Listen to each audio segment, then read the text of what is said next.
దళిత వర్గాలు పైన తన ఇనుపు పాదాన్ని మోపి వేలాది మంది ప్రాణాలు బలికొన్న నరరూప రాక్షసుడు లాంటి వారు జగన్మోహన్ రెడ్డి గారు.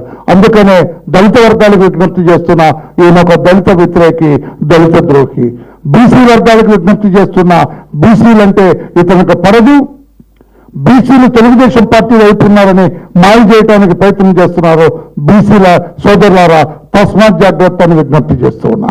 మైనార్టీ సోదరుల్ని మభ్యపెడుతున్నారు, ఏదో పార్టీని చూపించి బూచిలాగా చూపిస్తున్నారు. అది సరైనది కాదు.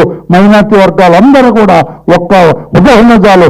ఏ రకంగా సలాం సుకుటుంబంగా ఇద్దరు ఆడబిడ్డలతోటి భార్య అతను ఏ రకంగా రైలు పట్టాల మీద పడుకొని ఆత్మహత్య చేసుకున్నాడో ఒక్కసారి మైనార్టీ వర్గాలందరూ గుర్తు చేసుకోవాలని చెప్పి కూడా విజ్ఞప్తి చేస్తున్నా.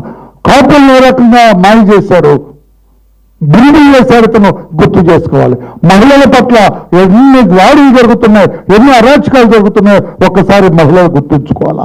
వ్యాపారస్తులందరికీ విజ్ఞప్తి చేస్తున్నా, ఈ వ్యాపారాన్ని సగానికి సగం పడిపోవటానికి కారణం ఈ జగన్మోహన్ రెడ్డి.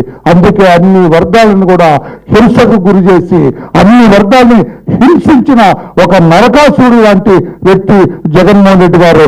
రేపు మరలా ఎందుకంత అడావుడిగా మేము ఛార్జ్ షీట్ వేశామంటే రేపు మరలా మాయల మూట కట్టుకొని వస్తున్నాడు.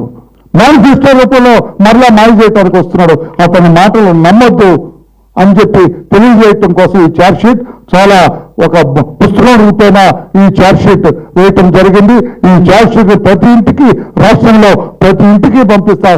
దయచేసి మీరు ఛార్జ్ షీట్ చదవండి. జగన్మోహన్ రెడ్డి గారి మాయల భ్రమ నుంచి బయటపడండి అని చెప్పి కూడా విజ్ఞప్తి చేస్తున్నాం. దిస్ ఈస్ ది బుక్, ఇంటింటికి వస్తుంది. దయచేసి అందరూ ఈ పుస్తకాన్ని చదవాలి. జగన్మోహన్ రెడ్డి గారి అరాచక పరిపాలనకు స్వస్తి పలకాలి, ప్రజాస్వామ్య పరిపాలన స్వాగతించాలని చెప్పి కూడా తెలియజేస్తున్నాం. Thank you.